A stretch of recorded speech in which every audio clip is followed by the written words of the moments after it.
West of the mountain green lies Rutland Fair, the best that e'er was seen for soil and air. Kind zephyr's pleasant breeze whispers among the trees, where men may live at ease with prudent care. To Rutland go, Thomas Rowley, 1721 to 1796.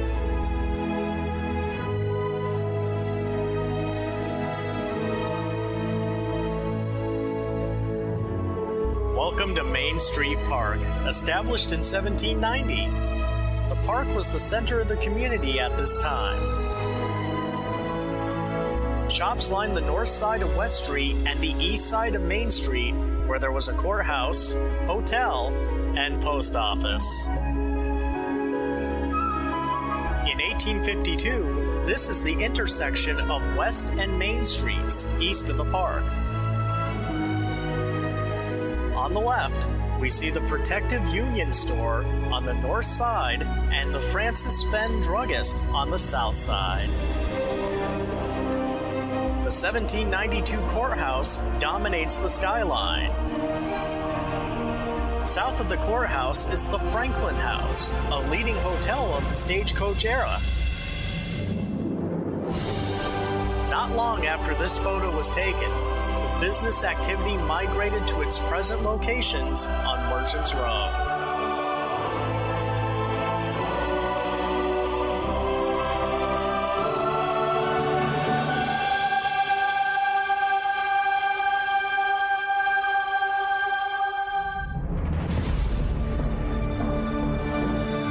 Statue in Main Street Park.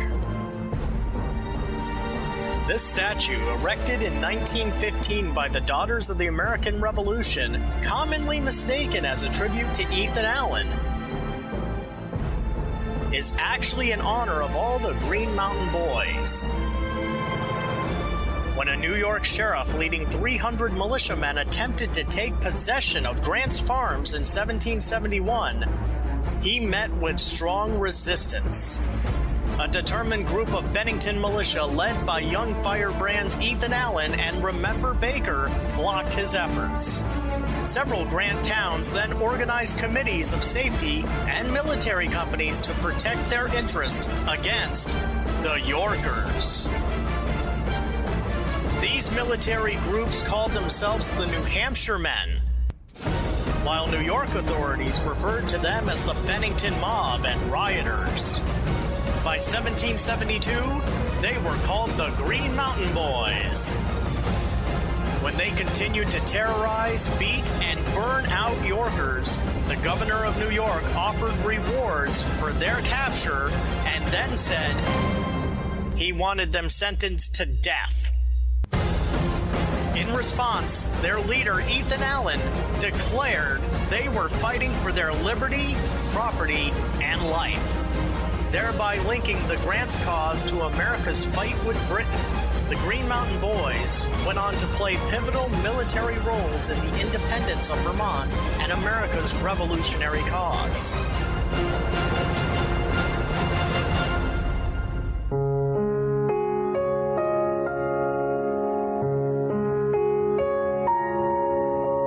Later generations of Rutland would also recall the information booth, which was a go-to place for Rutland information for many decades.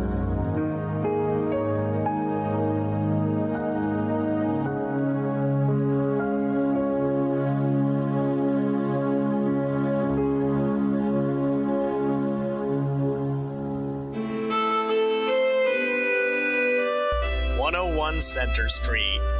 It was the first bank in Rutland and the fourth bank in all of Vermont. In 1825, 1 year after it was incorporated, it moved its headquarters facing Main Street Park. Since the Civil War, it had been used as a storage barn, art school, church, and at one time also the Rutland Historical Society. The subject of this 1831 Ashiel Powers painting has been tentatively identified as Dr. Joel Green. As you may notice, he holds a Bank of Rutland note made payable to him and signed by William Page. The Rutland Railroad's beginnings date back to the Champlain and Connecticut River Railroad in 1843. The humble 400-mile-long line serviced Vermont and northern New York State. In the 1850s, the railroad came to Rutland, and in the next few years, the center of the community was thriving in its present downtown location. By the early 1960s, the railroad had largely lost its power, succumbing to a long list of woes from labor issues, economic downturn, and the loss of industry in the northeastern U.S. Most of the Rutland Railroad trackage in Vermont was acquired by the state in 1963 and subsequently leased to the Vermont Railway in 1964 and the Green Mountain Railroad in 1965. Both railroads continue in operation today as part of the Vermont rail system. 96 Center Street. By 1902, the chief engineer reported that the manual force had 8 permanent and 20 on-call men. Their equipment consisted of 1 steam fire engine, 1 65-foot aerial hook and ladder truck complete, 2 hose wagons, 4 horses, and various lengths of cotton hose. The expenses for running the department included food, shoeing, and veterinary services for the horses.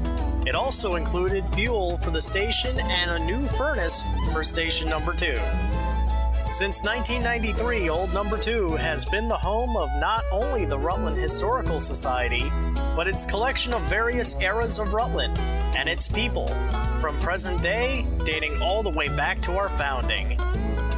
It's an extensive collection of life, love, friends, family, and neighbors. We live with the stories and in the stories. A community of many with the spirit of one. The northeast corner of Court and Center Streets. The Federal Courthouse, from 1856 to 1935, helped to decide many cases ranging from serious crimes to whimsical ones, such as a fine for not paying a ticket on a misparked horse. The Rutland Free Library was started in 1886, originally housed in various storefronts and at the old Memorial Hall on West Street. The library would find a long-term home in the old courthouse and jail since 1935. In 1965, an addition was built, and in 1990, a second addition was completed. They include meeting rooms, book stacks, reading rooms, administrative offices, and storage. In fact, now might be a good time for your narrator to encourage you to stop by the library and check out a book. But be sure to avoid those late fees.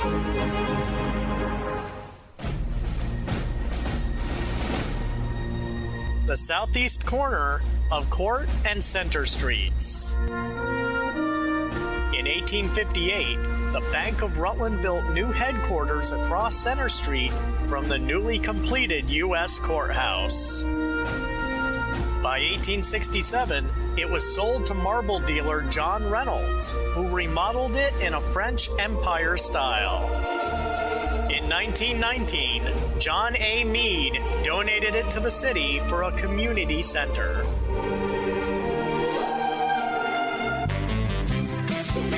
The Rutland Recreation Department became a place where swell youngsters could swim, lift weights, run up and down the court, and dance the bunny hop to the swingin'est tunes of the day. In modern times, it has become a private office building retaining its old world charm and wonderful memories to generations of Rutlanders.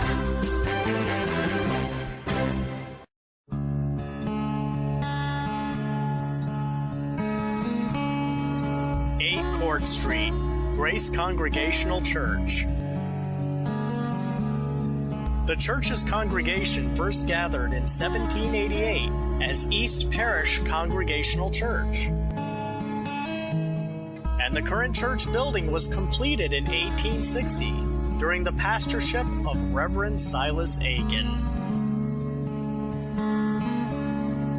Since then, the church building has undergone numerous renovations, including the organ being added in 1939 and the fellowship hall and church school wings being added in 1961.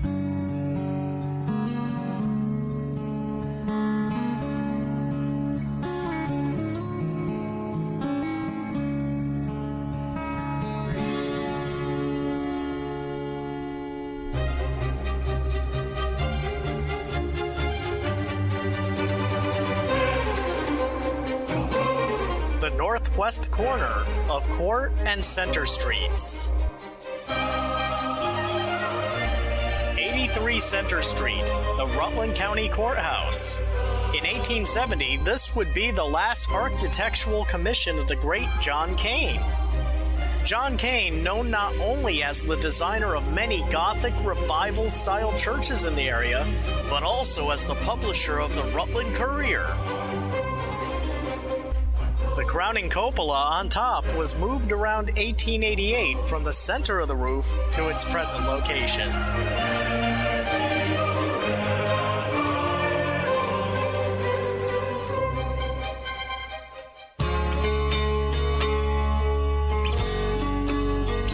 '81 Center Street, the Baptist Church.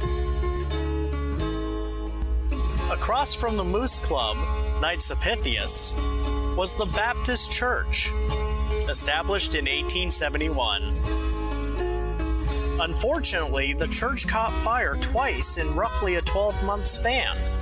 In 1932, workmen accidentally started a fire, and in 1933, the top of the church had been struck by lightning and suffered fire damage again. Despite those difficult times, the Baptist Church, like the other places on our tour, is a historic fixture of our community.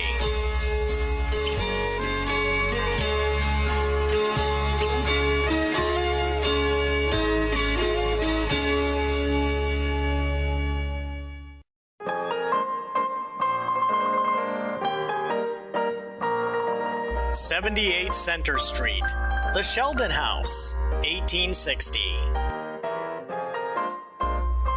Charles Sheldon, born in Rutland July 24, 1830, was a husband, father, town blacksmith, and farmer. He was also very active and successful in the marble industry. His home would go on to become the Knights of Pythias and eventually would become the Moose Club.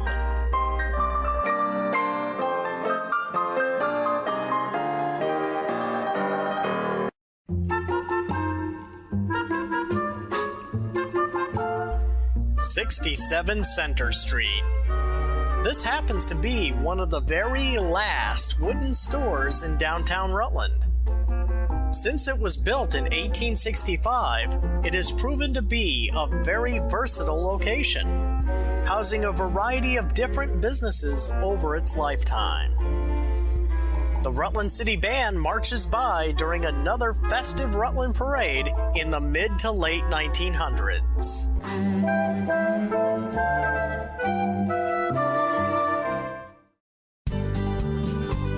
The southeast corner of Wales and Center Streets. In In 1867, downtown Rutland was in the middle of rapid commercial growth.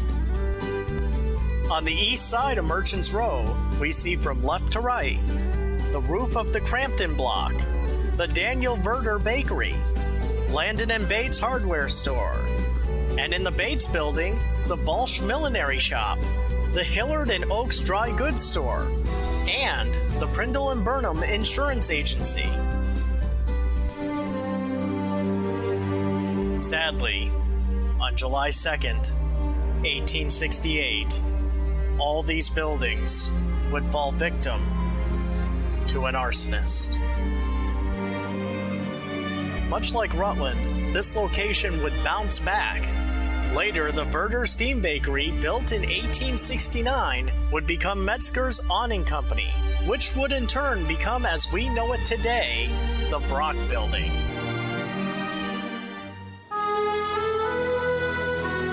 56 to 58 Center Street, the commercial block.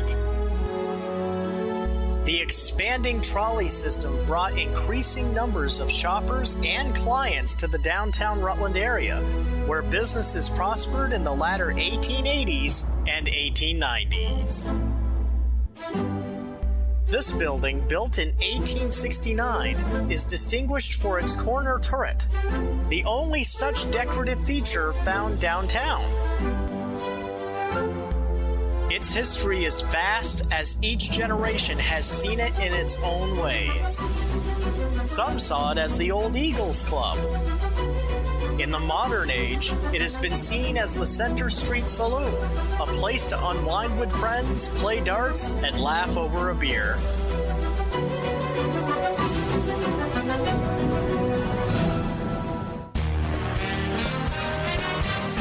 But in the 1940s and 50s, it was a vintage slice of Americana.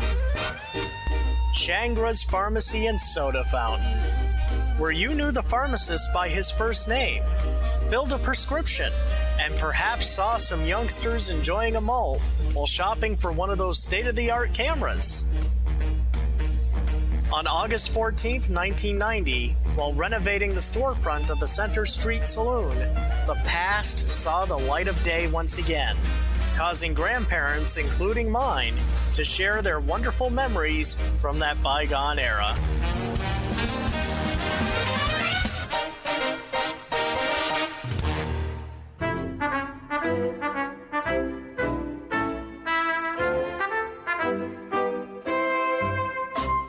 The northwest corner of Wales and Center Streets.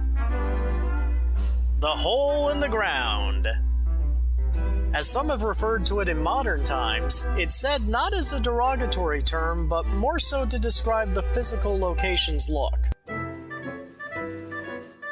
Originally the Stevens House in 1868, later becoming the mighty Berwick Hotel.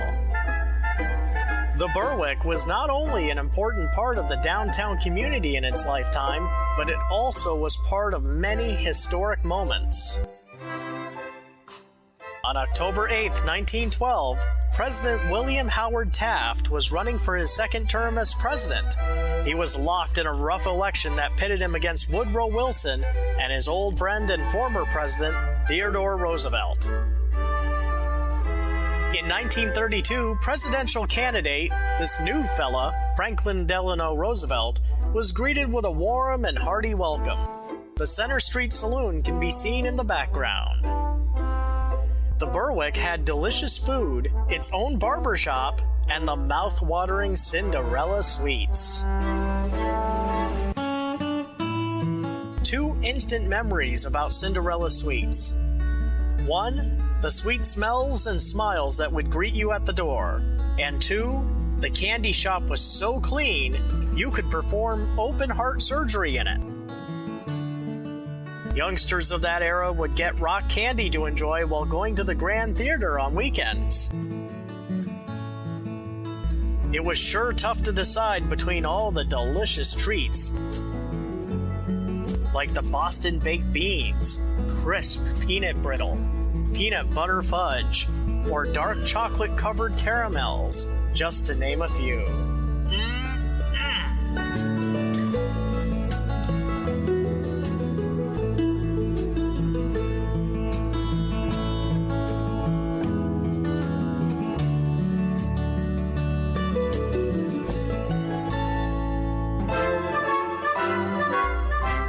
Berwick would later be known as the Townhouse. In 1971, due to the lack of a fire detection system and much-needed repairs, the Vermont Fire Marshal ordered that these repairs be done, or the Berwick Townhouse Hotel would be forced to close.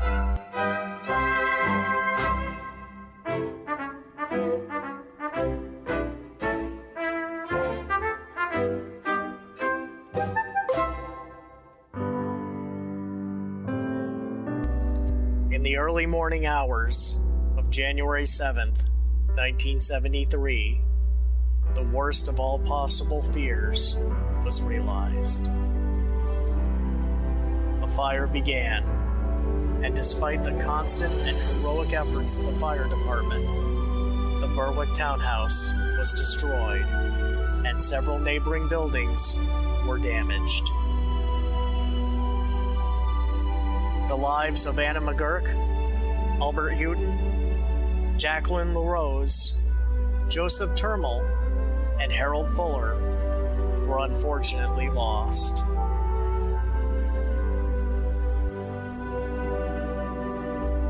The total property damage was estimated to be over $1 million. When the sun arose, it saw what was left. The once proud and historic Berwick was encased in ice, plenty of wreck, ruin, and rubble. The Berwick was gone, vanished into the pages of Rutland history. The memories lived on, and in 1994, as part of the Rutland Herald's 200th year celebration, a wonderful mural was painted by Barbara Bosworth.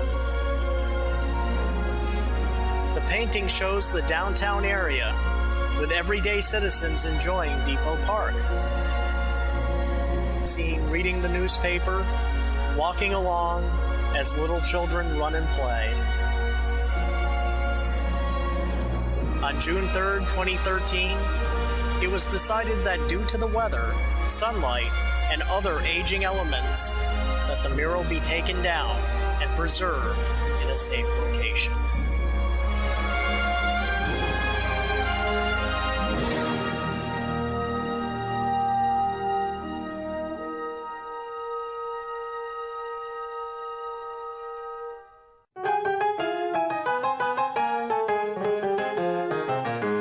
Center Street.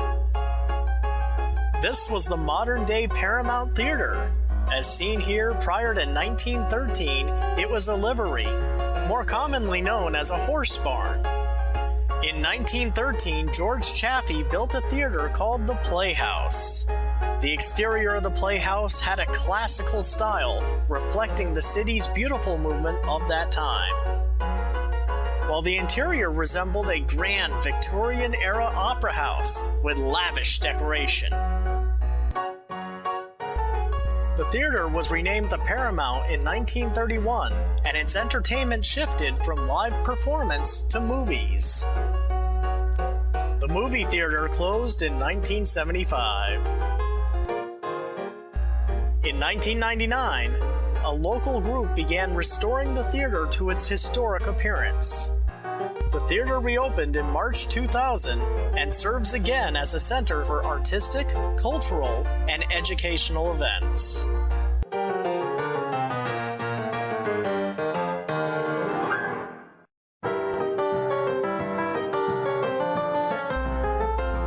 Center Street.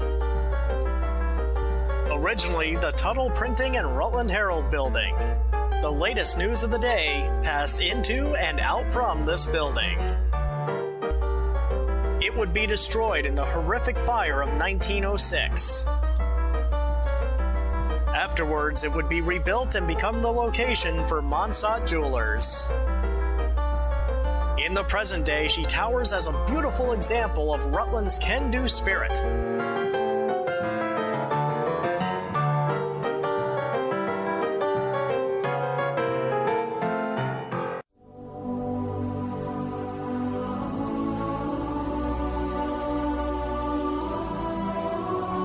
As we round the corner of our virtual walking tour, we look behind us at the Clement Bank building on 89 Merchants Row. Referred to by the youth of 1980s Rutland as the Clock Tower Bank, due to the clock tower's face being similar in style to that of the clock tower in the popular film Back to the Future. It's interesting to note that the fictional clock in the film was built in 1885, while our real-life clock tower was built in 1883. Originally the Central House, the Clock Tower Bank has had many different banks inside it over the years. Since 1883, the building served some of the banking needs of Rutland while also watching the life of the town evolve around it. The Clock Tower Bank has seen us in peacetime. It's seen us in wartime. It sat by as we sent our boys off to war, and was there when we gave them a warm welcome home. It even watched when Theodore Roosevelt came to town, drawing a large crowd to Depot Park.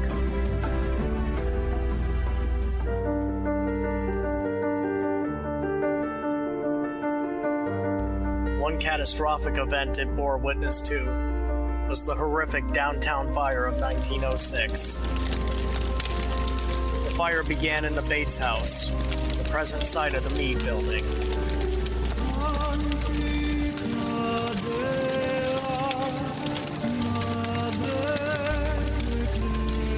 Once the fire spread to the Combination Cash Store, also on Merchants Row, it was too late. Too late to save that portion of the block, despite the gallant efforts of a combination of fire department, police, our friends, families, and neighbors, all helping one another to tame the destruction.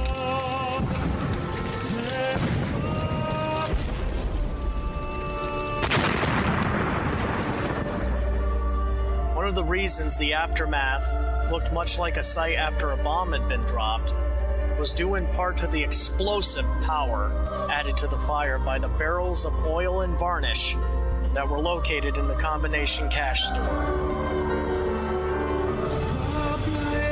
The fire leveled 6 business blocks, causing $700,000 in damage. That would roughly be $15 to $20 million in damage today.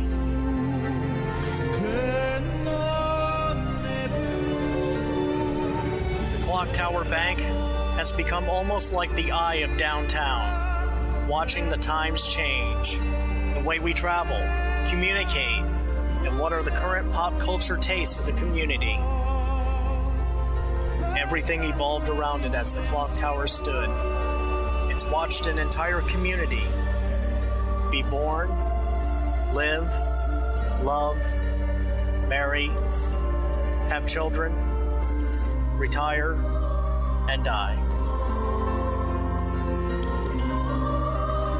Only one time in its 131 years of watching generations of us be born and grow up was the clock tower's eye given a short rest.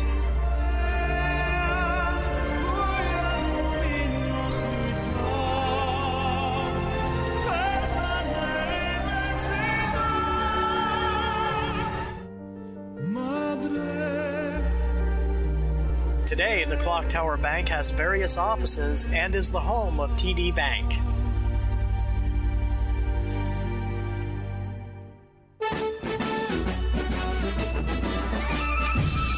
'98 Merchants Row. We now turn back onto our tour, moving forward to the present-day Meade Building.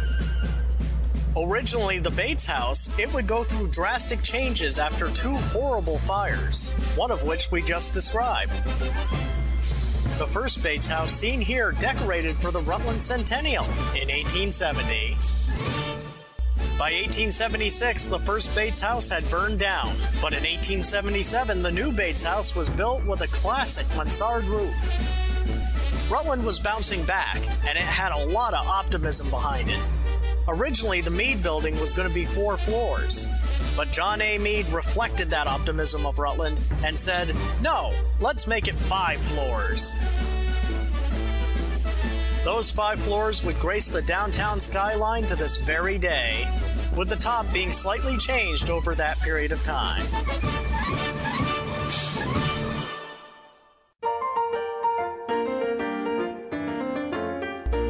(104) to 108 Merchants Row. Originally the Rutland Savings Bank in 1865, the whole Morse block would eventually be purchased by the Rutland Savings Bank in the 1880s. The Rutland Savings Bank building witnessed Rutland in the trolley and horse-drawn carriage days. The Depot Park area became a bustling mecca of activity with the train station. The birth of the 20th century, where electricity was really coming into its own and the landscape became dominated by automobiles. It was a witness to the tragedy of the 1906 fire and joined us in greeting our boys during the World War II parade as it passed by. In 1953, the old roof was removed and another floor was added. Now the home of the Lake Sunapee Bank, the Rutland Savings Bank building stands proud, dignified, and strong. Looking good for 149 years young.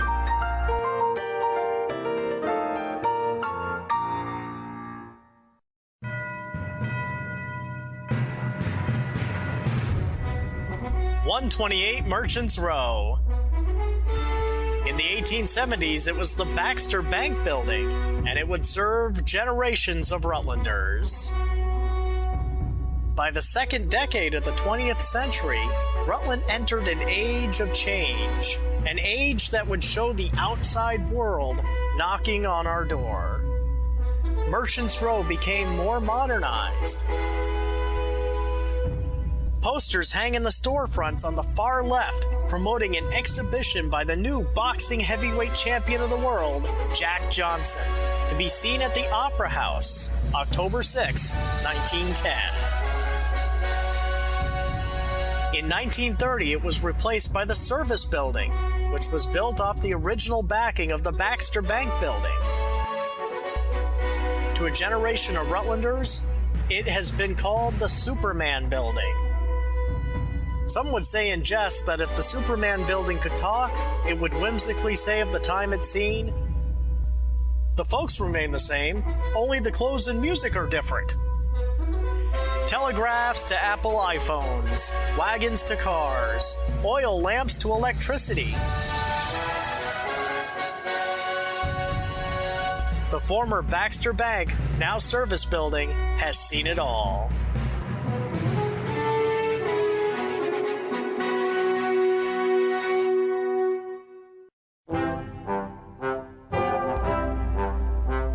(142) Merchants Row. The Bardwell House, built in 1852 by Otis Bardwell and E. Foster Cook on the corner of Washington Street and Merchants Row. In 1864, the Bardwell was purchased by John W. Crampton, and he enlarged the north end in 1869. During the Civil War era, a commercial center developed. This photo shows the fire station of Washington Engine Company in Depot Park on the right. In the center, where the present City Hall sits, is a busy lumber yard, and on the left is the Bardwell. In its 162 years, the Bardwell, like the Times, has changed its appearance. One such change happened on the cold day of December 30th, 1917, as a brutal fire had broken out, and brave firemen battled the flames in freezing temperatures for hours. After the flames had been put out, some children described the Bardwell as a giant ice castle with rubble and debris. In 1910, the Bardwell served up another one of its delicious New Year's dinners, with such items as broiled fresh Kennebec salmon, grilled chicken halibut, boiled Virginia ham in a demi-glaze, and roast Vermont turkey, just to name a few. Veggies included creamed potatoes, Hubbard squash, little green peas, and young spinach. For dessert options, there were a number of frozen puddings and fresh pies. And to wash it all down, a variety of coffee, teas, and an interesting tall glass of golden russet cider. In this photo from 1900, the past, present, and future meet. On the left, a horse-drawn wagon. In the middle, a Rutland trolley car. And on the right, that still somewhat newfangled gadget called an automobile meet up on the crossroad of time. In 1908, Civil War veterans were reunited for this photo on the piazza of the Bardwell. On August 29, 1912, Theodore Roosevelt made his second visit to Rutland, speaking from the piazza of the Bardwell to an excited crowd of 5,000 Rutlanders. Some could almost imagine Teddy perhaps enjoying a few of those delicious Bardwell treats before leaving town to continue his campaign.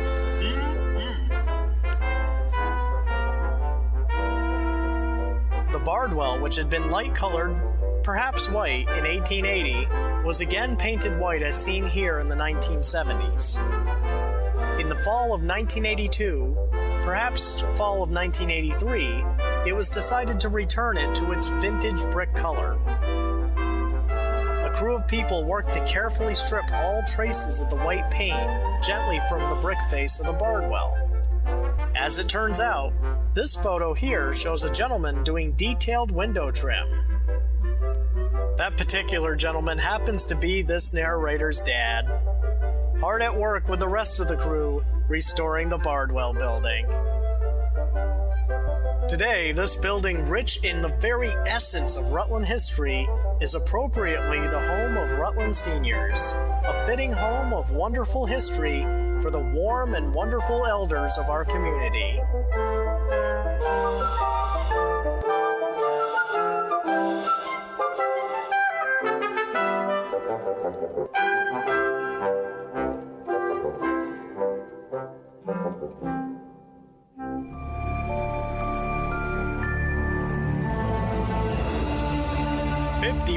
Washington Street. Originally a wooden home, but by 1901 it became the Masonic Temple. The look of it has changed very little since then. In 1936, it watched the fire convention roll by.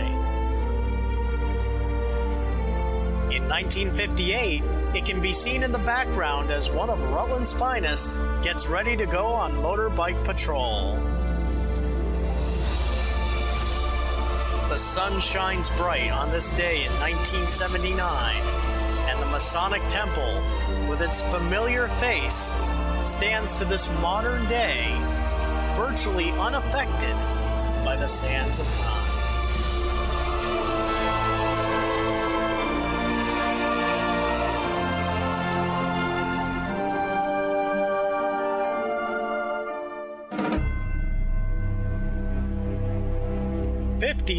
Washington Street. After being a bustling wood mill, it became Village Hall and Town Hall. Originally built in 1872, it would become City Hall in 1892. In 1901, City Hall was damaged by a fire. Brick walls were reused in today's City Hall. City Hall served as headquarters for the Rutland Police Department. And on September 22, 1963, a special monument called the Final Beat was dedicated in honor of those of Rutland's finest who walked the final beat. That memorial still stands today.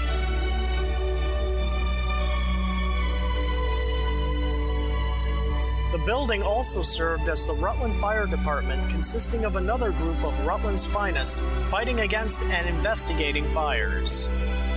Today, the police and fire departments have other locations in the city.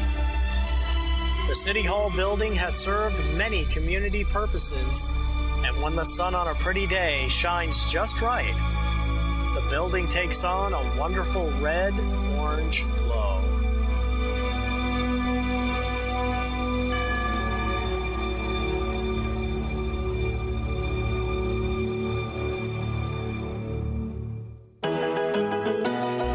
34 Washington Street. In 1888, this was the home of Colonel James M. Putnam, who was a very successful coal dealer and part-time chief of police. Colonel James M. Putnam and his family rest in Evergreen Cemetery, where many citizens and luminaries of years past were laid to rest.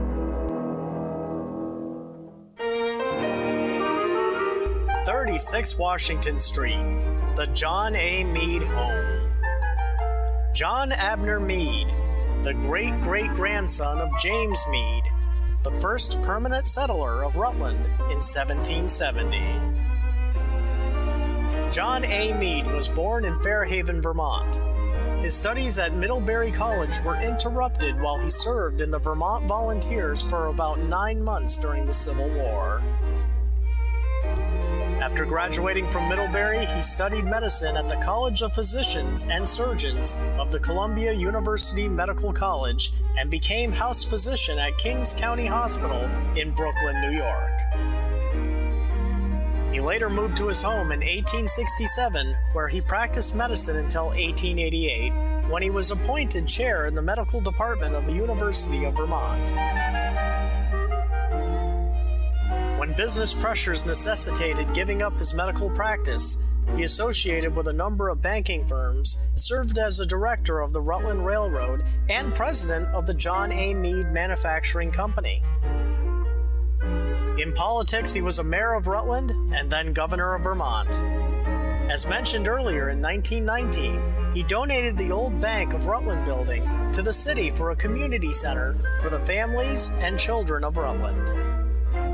In January of the next year, Meade died in his home here in Rutland. The Meade family also rests in the Evergreen Cemetery in Rutland, Vermont.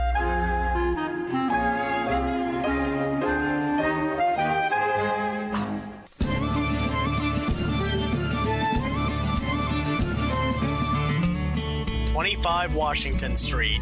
In 1912, the home of George Jarvis, president of the Rutland Railroad.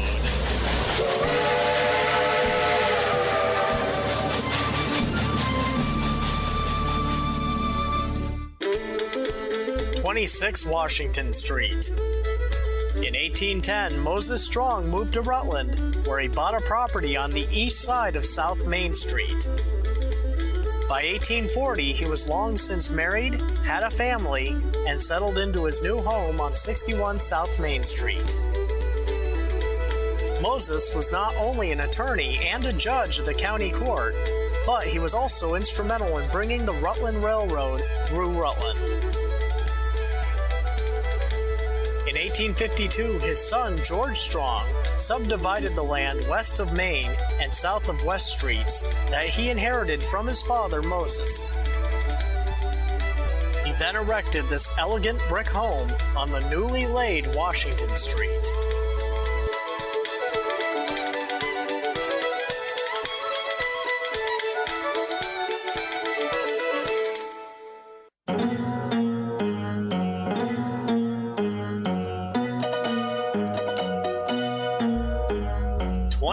Washington Street.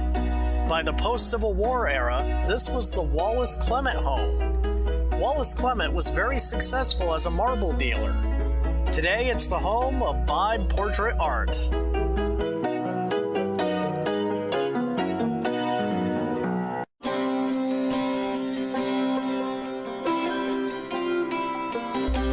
B81, where Morse Place begins, which is believed to be where the first town hall was, which burned down in 1868. By 1875, it became Morse Place.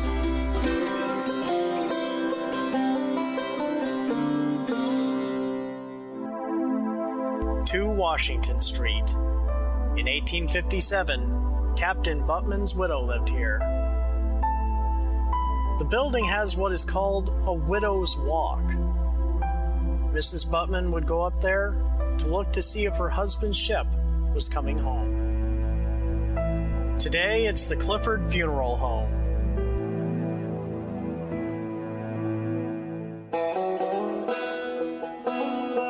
"27 South Main Street.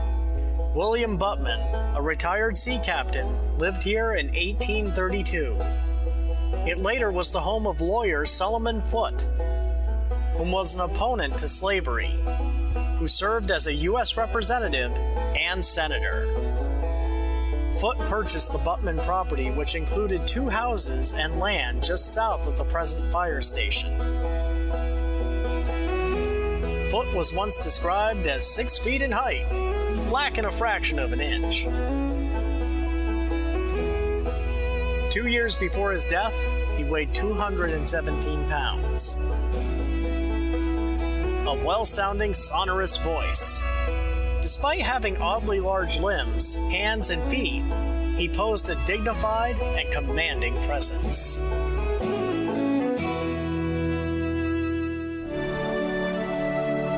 Ladies and gentlemen, this concludes this presentation of the Rutland Historical Society's virtual walking tour. As we hear that familiar sound telling us it's time to go home,